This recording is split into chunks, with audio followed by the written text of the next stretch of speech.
এখন আমরা রক্তদাতা হিসেবে কিভাবে নিবন্ধন করতে হয় সেটি দেখব। তো এই প্রক্রিয়াটি আপনারা একটু মনোযোগ সহকারে দেখবেন, কারণ এই প্রক্রিয়াটি কিছুটা আপনাদের কাছে জটিল মনে হতে পারে, বাট একবার দেখে নিলে আশা করি যে খুব সহজ হয়ে যাবে। তো ভিডিওটি টেনে দেখবেন না, একেবারে পুরো প্রসেসটি আমি শর্টকাটে সহজে বোঝানোর ট্রাই করব আপনাদের। তো একবার বুঝে নিলে আশা করি আপনারা সহজে নিজেরাই করতে পারবেন। তো চলুন আমরা শুরু করি। আমরা এখানে রক্তদাতা হিসেবে নিবন্ধন করার জন্য যখন আপনারা আমাদের ওয়েবসাইটে প্রবেশ করবেন, তখন আপনারা এইখানে মেইন হোম পেজে এইখানে আসবেন। আসার পর আপনারা তো এখানে একটি মেনু দেখতে পাবেন রক্ত সেতুয়ের, এবং নিচে দুটি বাটন দেখতে পাবেন। তো রক্তদাতা হিসেবে নিবন্ধন করার জন্য আপনারা চাইলে এই মেনু বারের এই অপশনে যেতে পারেন, অথবা নিবন্ধন করুন সরাসরি এই বাটনে ক্লিক করলেও আপনারা ওই ওয়েবসাইটের পেজে চলে যাবেন, অর্থাৎ আমাদের ওয়েবসাইটের নিবন্ধন করুন পেজে চলে যাবেন। তো আমি আপনাদেরকে এক্সাম্পল হিসেবে দেখানোর জন্য নিচের এই নিবন্ধন করুন বাটনে ক্লিক করছি। এখানে ক্লিক করলে সরাসরি আমাদের এই যে দেখুন রক্তদাতা হিসেবে নিবন্ধন করুন এই পেজে চলে এসেছে, এবং এখানে লেখাই আছে আপনার তথ্য দিয়ে একটি রক্তদাতা হিসেবে আমাদের সাথে যোগ দিন, একজন রক্তদাতা হিসেবে আর কি।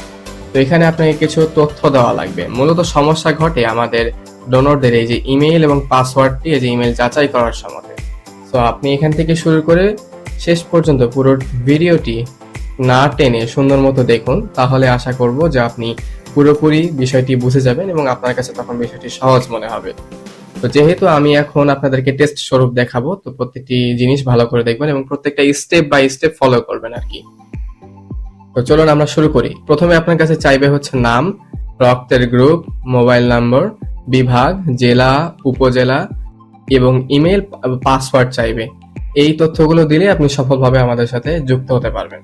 তো মেন কথা হচ্ছে যে আপনাকে এখানে নাম দিতে হবে। আপনার পূর্ণ নামটি দিয়ে নেবেন, যেটি আপনার অরিজিনাল নাম, এনআইডি কার্ড অনুযায়ী অথবা জন্ম নিবন্ধন অনুযায়ী, কারণ নামটা খুবই জরুরি। তারপরে হচ্ছে আপনার ব্লাড গ্রুপটি দিয়ে দিবেন।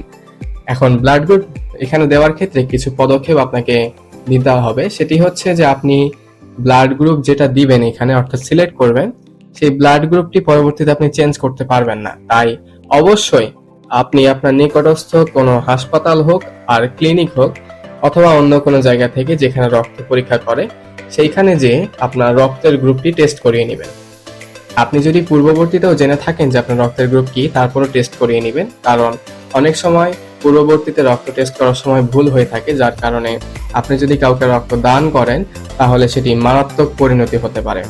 তো আপনি অবশ্যই আপনার ব্লাড গ্রুপটি টেস্ট করে এখানে সেই রেজাল্টের ভিত্তিতে, অর্থাৎ সেখানে যা রেজাল্ট আসবে যে ব্লাড গ্রুপটি, সেটার ভিত্তিতে আপনি এখানে সিলেক্ট করবেন।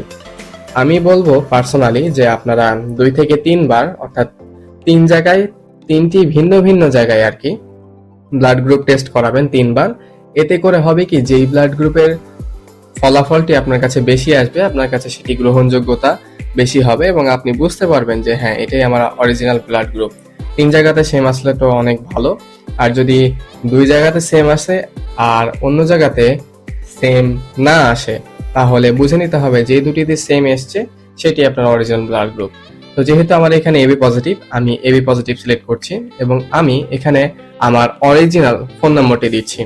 এখানে ফোন নম্বর দেওয়ার ক্ষেত্রে অবশ্যই আপনাকে সঠিক ফোন নম্বরটা দিতে হবে এবং সচল ফোন নাম্বারটা, কারণ এই ফোন নাম্বারটা এখানকার সবথেকে জরুরি এই কারণেই যে এই ফোন নাম্বারের থ্রুতে আপনার সাথে রক্তগ্রহীতারা যোগাযোগ করবে। সো ফর্মটা পুরোটা পূরণ করে সাবমিট করার আগে অবশ্যই এই ফোন নাম্বারটি ডবল চেক করে নেবেন, যাতে আর কোনো রকমের ভুল না হয়। আর যদিও ভুল হয়ে থাকে তাহলে আমাদের সাথে যোগাযোগ করবেন। এই যে যোগাযোগ করুন পেজ আছে এখানে, যে তা আমরা ঠিক করে দেব, সমস্যা নেই। আচ্ছা, তাহলে আপনার এখানে সঠিক ফোন নাম্বারটি দেওয়ার পর এখন আপনাকে আপনার অ্যাড্রেসটি নির্বাচন করতে হবে। অ্যাড্রেস হিসেবে আপনারা আপনাদের প্রেজেন্ট অ্যাড্রেসটি নির্বাচন করবেন। কিন্তু প্রেজেন্ট অ্যাড্রেস নির্বাচন করার ক্ষেত্রে আপনি যদি কোথাও ঘুরতে যেয়ে থাকেন তাহলে সেই জায়গার অ্যাড্রেস দিবেন না। আপনি যেখানে প্রেজেন্ট অ্যাড্রেস হিসেবে, অর্থাৎ স্থায়ীভাবে বর্তমানে বসবাস করেন, সেই জায়গার অ্যাড্রেসটি দিবেন। সো আমি এখন সাপাহারে আছি, তো আমি এখানে রাজশাহী বিভাগ সিলেক্ট করছি, যে জেলা হিসেবে নওগাঁ সিলেক্ট করছি এবং উপজেলা হিসেবে সাপাহার সিলেক্ট করছি। এখানে বাংলাদেশের 64টি জেলা, 8টি বিভাগ, সব উপজেলায় রয়েছে। সো এখানে সব যে কোনো জায়গায় আপনারা যেখানে থাকেন না কেন সেখানকারই সিলেক্ট করবেন আর কি।